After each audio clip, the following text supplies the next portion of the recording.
കിരീട സിനിമയിലെ കൊച്ചിൻ ഖനീഫയുടെ അവസ്ഥയാണ് BJP പ്രതിനിധിക്കും MP രാജേഷിനുമൊക്കെ ഉള്ളത്. ഇതൊക്കെ പേ വാക്കിന് പൊട്ടുചെവി, മനസ്സിലായില്ലേ? പേ വാക്കിന് മറുപടി പറയും. നമ്മളെ സംബന്ധിച്ചിടത്തോളം ശബരിമല വിഷയത്തിൽ കാർക്കശ്യമുള്ള അന്വേഷണം നടത്തും. അല്ല, ഞാൻ തൻ്റെ ചേട്ട് വേണ്ട കേട്ടോ, ഞാൻ വർത്താനം പറയുമ്പോൾ നിങ്ങൾ സംസാരിച്ചപ്പോൾ ഞാൻ അങ്ങനെയല്ലോ. നമ്മളൊരു ചോദ്യം ചോദിക്കുമ്പോൾ അല്ല ശ്രീ താങ്കൾ അങ്ങനെ വരട്ടണ്ട. ഞാൻ ചോദിച്ചത് ഞങ്ങൾക്ക് സമൂഹത്തിന് അറിയാനുള്ള എന്ത് ആവശ്യത്തിന് വേണ്ടിയിട്ടായിരുന്നു സൂപ്പർ പ്രധാനമന്ത്രിയായിട്ടും സോണിയാഗാന്ധിയുടെ വസതിയിലേക്ക് ഈ കാട്ടുകള്ളന്മാരെ നിങ്ങൾ കൊണ്ടുപോയത്? അതിന്റെ മറുപടി പറയും. സംസാരിച്ചപ്പോഴും BJP പ്രതിനിധി സംസാരിച്ചപ്പോഴും CPM പ്രതിനിധി സംസാരിച്ചപ്പോഴും ഞാൻ ഇടപെട്ടില്ല. താങ്കളുടെ ഔദാര്യം വേണ്ട എനിക്ക് സംസാരിക്കാൻ. കാര്യങ്ങൾ പറഞ്ഞു, ഞാൻ വളരെ ക്ഷമയോടുകൂടി കേട്ടിരിക്കുകയല്ല. താങ്കളുടെ ഔദാര്യം വേണ്ടെന്ന് എനിക്ക് മറുപടി പറയാൻ. താങ്കളുടെ ഔദാര്യം വേണ്ട കേട്ടോ, താങ്കളുടെ ഔദാര്യം വേണ്ട. ഞാൻ എന്ത് സംസാരിക്കണമെന്ന് തീരുമാനിക്കാൻ കേട്ടോ. താങ്കൾ പറഞ്ഞ മുഴുവൻ ഞാൻ കേട്ടല്ലോ, എനിക്കൊരു ദേഷ്യം വന്നില്ലല്ലോ. അപ്പൊ ഞാൻ പറയട്ടെ, ഇത് കേക്ക്. അല്ല, സൗഹൃദമല്ല. നിങ്ങൾ തന്നെ പലവട്ടം ഇടപെട്ടു, ഞാൻ പൂർത്തിയാക്കാൻ നിങ്ങൾ എനിക്ക് സമയം തരാതെയാണ് പോയത്. CPM പ്രതിനിധി പറഞ്ഞു എനിക്ക് വേണമെങ്കിൽ ഇടപെടാമല്ലോ, ഞാൻ ഇടപെട്ടോ. BJP പ്രതിനിധി പറഞ്ഞു ഞാൻ ഇടപെട്ടോ. അപ്പോൾ എന്നോട് ആ മര്യാദ തിരിച്ചു കാണിക്കണം, മനസ്സിലായില്ലേ? ഞാൻ പറഞ്ഞത് ശബരിമലയുമായി ബന്ധപ്പെട്ട വിഷയത്തിൽ കൃത്യമായ അന്വേഷണം സംസ്ഥാന ഗവൺമെൻറ്റിൽ നിന്നുണ്ടാകും എന്ന് ഞങ്ങൾ പ്രതീക്ഷിച്ചിരുന്നില്ല. അവർ നേരിട്ട് അന്വേഷിക്കുന്നതിനെതിരായ നിലപാട് ഇന്ത്യൻ നാഷണൽ കോൺഗ്രസിനുണ്ട്, ഐക്യ ജനാധിപത്യ മുന്നണിക്കുണ്ട്, അന്നുമുണ്ട് ഇന്നുമുണ്ട്. എന്നാൽ ഹൈക്കോടതിയുടെ മേൽനോട്ടത്തിൽ ഒരു സ്പെഷ്യൽ ടീമിനെ വിനിയോഗിച്ചുകൊണ്ട് അവരെ നിയോഗിച്ചുകൊണ്ട് അന്വേഷണം നടക്കുമ്പോൾ അതിൻ്റെ അകത്ത് സ്റ്റെപ്പ് ബൈ സ്റ്റെപ്പായി കാര്യങ്ങൾ നടക്കട്ടെ. ആ കോടതിയുടെ ഓരോ നടപടിക്രമങ്ങളും എല്ലാവരും, കോൺഗ്രസ് മാത്രമല്ല, കേരളത്തിലെ പൊതുസമൂഹം വളരെ കൃത്യമായി നിരീക്ഷിച്ച് വരികയാണ്. ഓക്കെ, അത് ആ സന്ദർഭത്തിൽ തുടക്കത്തിൽ ഈ അന്വേഷണം SIT എന്ന കോടതിയുടെ മേൽനോട്ടത്തിലേക്ക് പോകുന്നതിന് മുമ്പ് കേരള ഗവൺമെൻറ്റിൻ്റെ ആഭ്യന്തര വകുപ്പ് അന്വേഷിക്കുന്ന സാഹചര്യത്തിൽ ഞങ്ങൾ CBI വേണമെന്ന് പറഞ്ഞു. ഇപ്പോഴും CBI വരട്ടെ. കോൺഗ്രസ് പാർട്ടിയുടെ ഔദ്യോഗിക വക്താവാണ് ഞാൻ. ഈ പാർട്ടിയിൽ നമ്മുടെ ഈ ഡിബേറ്റിൽ ഇരുന്നുകൊണ്ട് ഞാൻ സ്വാഗതം ചെയ്യുന്നു. CBI വരട്ടെ. CBI ഏറ്റെടുക്കാൻ BJPക്ക് ഒരു ശുപാർശ ചെയ്താൽ പോരെ? BJP അങ്ങോട്ട് ഇടപെടുക. നിങ്ങളുടെ ഗവൺമെൻറ്റല്ലേ ഇന്ത്യയിൽ ഇരിക്കുന്നത്. നാളെ രാവിലെ തന്നെ CBI അന്വേഷണത്തിന് തയ്യാറാകാൻ പറയൂ. നിങ്ങൾ പറയുന്ന എന്തും വിളിച്ചാൽ വെളിപ്പുറത്തെത്തുന്ന പ്രധാനമന്ത്രിയല്ലേ ഉള്ളത്. BJP തീരുമാനിക്കൂ. കോൺഗ്രസ് പാർട്ടിയുടെ സോണിയാഗാന്ധി അറസ്റ്റ് ചെയ്യാനുള്ള അവസരം കിട്ടിയിരിക്കുന്നു. നിങ്ങൾ നാളെ തന്നെ നിങ്ങൾ ചെയ്യൂ. നിങ്ങൾ എന്തിനാ ഈ അസ്വസ്ഥമാകുന്നേ? നിങ്ങൾ എന്തിനാ അസ്വസ്ഥമാകുന്നത്? താങ്കൾ ഈ ചർച്ചയിൽ പറയുന്നുണ്ട്. പക്ഷേ നേതൃത്വം അത്തരത്തിലൊരു നിലപാടൊന്നും എടുക്കുന്നില്ലല്ലോ.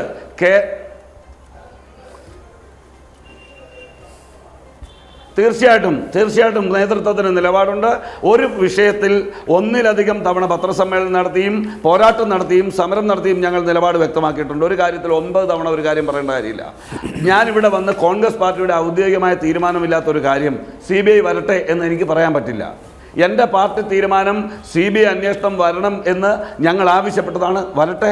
BJP എന്നുള്ള നിലയിൽ കേന്ദ്ര സർക്കാരിന് നേതൃത്വം നൽകുന്ന പാർട്ടി എന്നുള്ള നിലയിൽ സമ്മർദ്ദം ചെലുത്തി ഇതാ നിങ്ങൾക്കൊരു സുവർണാവസരം. പണ്ട് ശബരിമലയിൽ ഭക്തർ കയറാൻ സ്ത്രീകളെ കയറ്റുന്ന സമയത്ത് വിഷയം ഉണ്ടാക്കിയപ്പോൾ ശ്രീധരൻ പിള്ള പറഞ്ഞതുപോലെ ഒരു സുവർണാവസരം ഇതാ വന്നിരിക്കുന്നു. അടിയന്തരമായി നാളെ തന്നെ സോണിയാഗാന്ധിയെ ഡൽഹിയിലെ ഏജൻസിക്ക് അറസ്റ്റ് ചെയ്യാം. നിങ്ങൾ രാഷ്ട്രീയ സമ്മർദ്ദം ചെലുത്തു. സോണിയാഗാന്ധി അറസ്റ്റ് ചെയ്തു. പറഞ്ഞ കാര്യങ്ങൾ തന്നെയാണ് ആവർത്തിക്കുന്നത്. സോണിയാഗാന്ധിയെ വേണമെങ്കിൽ അറസ്റ്റ്. പക്ഷേ നമ്മൾ കാതലായ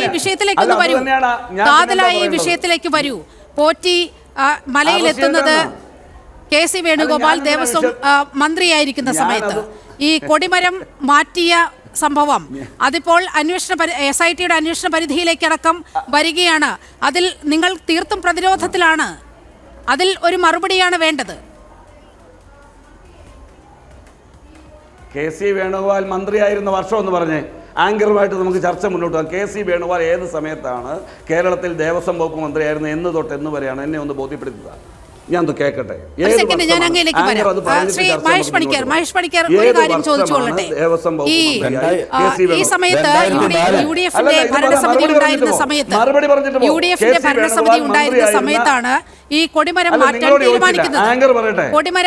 തീരുമാനിക്കുന്നത്. അത് അത് മരത്തിൽ തീർത്തതായിരുന്നോ കോൺക്രീറ്റ് ആയിരുന്നു? അതൊന്ന് വ്യക്തമാക്കാന്നോ? കാരണം ഇത് ചിതലരിച്ചു എന്ന് കണ്ടെത്തിയത് കൊണ്ടാണല്ലോ അവിടെ ഈ കൊടിമരം മാറ്റാൻ തീരുമാനിച്ചത്. അതിലെന്താണ് സംഭവം? ഗോപാലകൃഷ്ണൻ ഇത് കേൾക്കൂ. ഞാൻ അങ്ങയിലേക്ക് വരാം. ഈ ചർച്ചയിലേക്ക് മഹേഷ് പണിക്കർ എത്തിയതേ ഉള്ളൂ. അദ്ദേഹം ഒന്ന് പറയട്ടെ, കാര്യങ്ങൾ വിശദീകരിക്കട്ടെ. ശ്രീ മഹേഷ് പണിക്കർ പറയും. അല്ല, മഹേഷ് പണിക്കർ എത്തിയല്ല, അത് ശരിയല്ലെന്ന് ആങ്കർ ആ ചോദ്യത്തിന് ഉത്തരം പറയണം. എന്നാണ് പ്രയാർ ഗോപാലകൃഷ്ണൻ ദേവസ്വം പ്രസിഡന്റ് ആയിരിക്കുമ്പോൾ കെ സി വേണുഗോപാൽ മന്ത്രിയല്ല? എന്നാണ് ദേവസ്വം മന്ത്രിയായിട്ടിരുന്നത്? നിങ്ങൾ പറ. അല്ല, ദേവസ്വം വകുപ്പ് മന്ത്രി 2004-ലല്ലേ ദേവസ്വം മന്ത്രിയായിരുന്നത്? 2004-ലല്ലേ ദേവസ്വം മന്ത്രിയായിരുന്നത്? ആ സമയത്താണ് ഉണ്ണികൃഷ്ണൻ പോറ്റി സന്നിധാനത്ത് എത്തുന്നത്, ശബരിമലയിൽ എത്തുന്നത്. അതാണ് എം പി രാജേഷ് പറഞ്ഞത്. എം പി രാജേഷ് പറഞ്ഞ ആരോപണമാണ് ഇത്. ഒളിച്ചോടലുമില്ല. അഡ്വക്കേറ്റ് അനിൽ ബോസ് ഒളിച്ചോടലുമില്ല. ദേവസ്വം മന്ത്രിയായിരുന്ന കെ സി വേണുഗോപാൽ ദേവസ്വം മന്ത്രിയായിരുന്ന സമയത്താണ് ഉണ്ണികൃഷ്ണൻ പോറ്റി ശബരിമലയിൽ എത്തുന്നതെന്ന് എം പി രാജേഷാണ് പറഞ്ഞത്. ഈ സംസ്ഥാനത്തിന്റെ ഉത്തരവാദിത്തപ്പെട്ട ഒരു മന്ത്രിയാണ് പറഞ്ഞത്. അതിനോടനുബന്ധമായ ഒരു ചോദ്യം ഞാൻ മഹേഷ് പണിക്കറിലേക്ക് പോവുകയാണ്. ശ്രീ മഹേഷ് പണിക്കർ, എങ്ങനെയാണ് ഈ കൊടിമരം നിർമ്മിച്ചിട്ടുണ്ടായിരുന്നത്? അതിൽ ചിതലരിച്ചതായിട്ട് അങ്ങേക്ക് അറിയാമോ? എന്താണെന്ന് നടന്നത്? ഇതൊരു ഡിബേറ്റാണ്. പ്രയാർ ഗോപാലകൃഷ്ണൻ ദേവസ്വം ഞാൻ നിർത്തത്തില്ല. ദേവസ്വം പ്രസിഡന്റായി പ്രയാർ ഗോപാലകൃഷ്ണൻ ഇരിക്കുമ്പോഴും അജയ് തറയിൽ ഇരിക്കുമ്പോഴും ദേവസ്വം മന്ത്രി ആരാണെന്ന് ആങ്കർ പറ. ദേവസ്വം മന്ത്രി ആരാണെന്ന് ആങ്കർ പറ. നിങ്ങൾ കെ സി വേറെ രീതിയിലേക്ക് അത് ഡൈവേർട്ട് ചെയ്യണ്ട. അത് എന്റെ വിജ്ഞാനമളക്കാനുള്ള വേദിയല്ല. ഞാൻ ഗോപാലകൃഷ്ണൻ പ്രയാർ ഗോപാലകൃഷ്ണൻ 2004 മുതൽ 2006 വരെയല്ലേ ഉണ്ടായിരുന്നത് കെ സി വേണുഗോപാൽ? ആ സമയത്താണ് ഉണ്ണികൃഷ്ണൻ പോറ്റി ചെല്ലുന്നത്. അത് ഡൈവേർട്ട് ചെയ്ത് വിടാൻ എന്റെ വിജ്ഞാനം താങ്കൾ അളക്കണ്ട. ശ്രീ മഹേഷ് പണിക്കർ, അങ്ങൊന്ന് പറയും. നിങ്ങള് ദേവസ്വം പ്രസിഡന്റ് പ്രയാർ ഗോപാലകൃഷ്ണൻ ഇരിക്കുമ്പോഴും അജയ് തറയിൽ ഇരിക്കുമ്പോഴും ദേവസ്വം മന്ത്രി കെ സി വേണുഗോപാൽ ഒളിച്ചോടിയിട്ട് കാര്യമില്ല. ഒരു സെക്കൻഡ് ഒന്ന് അനിൽ ബോസ് തുടരൂ. അനിൽ ബോസ് പറയൂ. അല്ല, അതേ പിടിക്കാൻ കാര്യം പറയുന്നേ. നിങ്ങൾക്ക് ഉത്തരവില്ല. ഞാൻ മറുപടി പറയാം.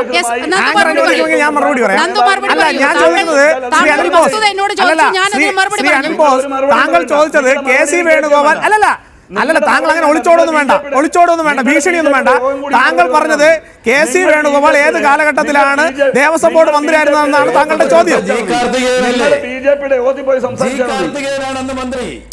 ശരി അനിൽ ബോസ് അങ്ങ് എന്നോടാണ് ചോദ്യം ഉന്നയിച്ചത്.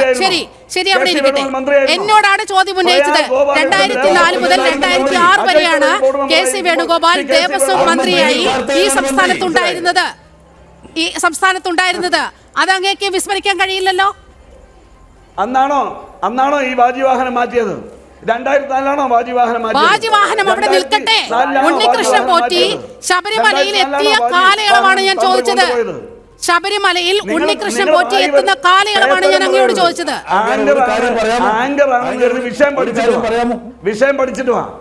2004 മുതൽ 2006 വരെയാണ് ദേവസ്വം മന്ത്രിയായി കെ സി വേണുഗോപാൽ ഉണ്ടായിരുന്നത്. ഞാൻ ഉയർത്തുന്ന പോയിന്റ് ഇത്രയേ ഉള്ളൂ. ആ സമയത്താണ് ഉണ്ണികൃഷ്ണൻ പോറ്റി സന്നിധാനത്ത് വരുന്നത്, ശബരിമലയിൽ വരുന്നത്. അതിൽ ഉത്തരവാദിത്തമില്ലേ? ഗോപാലകൃഷ്ണൻ പ്രസിഡന്റ് ആയിരിക്കുമ്പോൾ കെ സി വേണുഗോപാൽ കേരളത്തിൽ ദേവസ്വം മന്ത്രിയായിരുന്നു. 2017 വാജിവാഹനം കൊടുക്കുന്നത്. അതും നമ്മുടെ രേഖകളിലുള്ള കാര്യമാണ്. അത് വാജിവാഹനത്തിലേക്ക് വന്നില്ലല്ലോ. ഞാൻ ഉണ്ണികൃഷ്ണൻ പോറ്റിയിലേക്ക് മാത്രമാണ് ഇപ്പോൾ എത്തിയത്. ഉണ്ണികൃഷ്ണൻ പോറ്റിയും കെ സി വേണുഗോപാലും സോണിയയും തമ്മിലുള്ള ബന്ധത്തെ കുറിച്ചാണ് ചോദിക്കുന്നത്. അതൊന്ന് മറുപടി പറയാം. താങ്കൾ ഈ 1 മണിക്കൂർ ഈ ചർച്ചയ്ക്ക് പകരം താങ്കൾ തർക്കത്തിലേക്ക് പോയി, അനാവശ്യ തർക്കങ്ങളിലേക്ക് പോയി ഈ ചർച്ചയെ വഴിതിരിച്ചു വിടാനാണ് താങ്കൾ ഉദ്ദേശിക്കുന്നത് എന്നാണ് എനിക്ക് ഈ ഘട്ടത്തിൽ പറയാനുള്ളത്. ശ്രീ മഹേഷ് പണിക്കർ, അങ്ങേക്ക് പറയാം. അടിസ്ഥാനരഹിതമായി കെ സി വേണുഗോപാലിന്റെ പേര് വലിച്ചടിച്ചാൽ അത് വസ്തുതയായിരിക്കണം. വസ്തുതയല്ലാത്ത കാര്യം ഇടപെടും. അതിൽ ഇടപെടാനാണ് ഞാൻ ഇവിടെ വന്നിരിക്കുന്നത്. ഈ പറഞ്ഞ കൊടിമരത്തിന്റെ നിർമ്മാണം നടക്കുന്നത് 2017 ആയിക്കോട്ടെ, അതിനെന്താ തർക്കം? അതിനെന്തിനാ തർക്കം? അദ്ദേഹം ശ്രീ മഹേഷ് പണിക്കർ അങ്ങ് തുടരൂ. അത് തന്നെയാണ് നമ്മൾ പറഞ്ഞു വരുന്നത്. ഈ കൊടിമരത്തിന് എന്തായിരുന്നു കുഴപ്പം? UDF-ന്റെ കാലത്ത് അവർ കണ്ടെത്തിയ കുഴപ്പം എന്തായിരുന്നു? ചരിത്രം നിങ്ങൾ എന്നെ പഠിപ്പിക്കണ്ട.